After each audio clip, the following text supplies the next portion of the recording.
उल्लासकर दत्ता एक भारतीय क्रांतिकारी थे जो बंगाल के अनुशीलन समिति और जुगन्तार दल से जुड़े थे।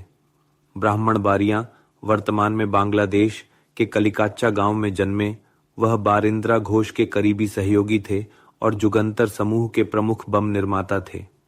एक मजबूत राष्ट्रवादी परिवार में जन्मे दत्ता ने प्रेसिडेंसी कॉलेज कोलकाता में प्रवेश किया। हालांकि उन्हें एक ब्रिटिश प्रोफेसर रसेल को मारने के लिए कॉलेज से निकाल दिया गया था, जिन्होंने बंगालियों के बारे में अपमानजनक टिप्पणी की थी।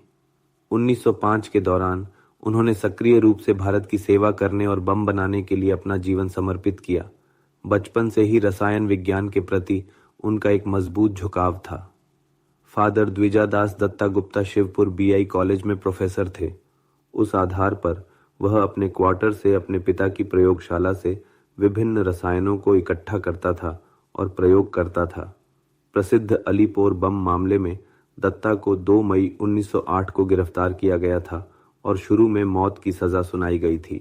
बाद में अपील पर उसे अंडमान में सेलुलर जेल में भेज दिया गया था।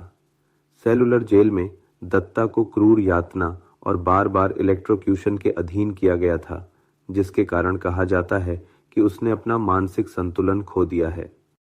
इस बात पर आज भी बहस हो रही है कि गांधी जी ने उस समय के वायसराय लॉर्ड इरविन को फांसी की सजा को माफ करने के लिए पूर्ण ईमानदारी से प्रयास किया या नहीं, लेकिन इस तथ्य पर बहस नहीं होती कि हमारे इतिहास की पुस्तकों में स्वतंत्रता संग्राम में सशस्त्र क्रांतिकारियों की भूमिका को उचित मान्यता नहीं दी गई है।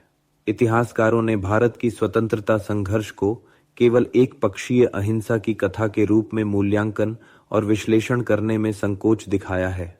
कई शहीदों और उनकी महत्वपूर्ण भूमिकाओं को केवल फुटनोट्स में जोर दिया गया है, जानबूझकर हटाए गए या संपादित कथा के प्रमुख आंकड़ों पर ध्यान केंद्रित करने के लिए संपादित किए गए हैं। फिर भी देश की सामूहिक चेतना से किंवदंतियों, आइकन और नायकों को पूरी तरह से मिटा देना कठिन है। वे सार्वजनिक स्मृति और लोक कथाओं में रहते हैं। ऐसा ही एक अनसंग नायक उल्लासकर दत्ता था। उल्लासकर दत्ता की गाथा वह है जो बारूद और गम के उपेक्षित कथा का हिस्सा है। वह उन बहादुर युवा बंगालियों में से हैं जिन्होंने ब्रिटिश शासन को समाप्त करने के लिए सशस्त्र प्रतिरोध का मार्ग चुना है। वर्तमान पीढ़ी को भारतीय स्वतंत्रता संघर्ष की विरासत को एक कीमती विरासत और एक मजबूत राष्ट्र के निर्माण के लिए एक मार्गदर्शक बल के रूप में संजोना और सम्मान करना चाहिए। धन्यवाद।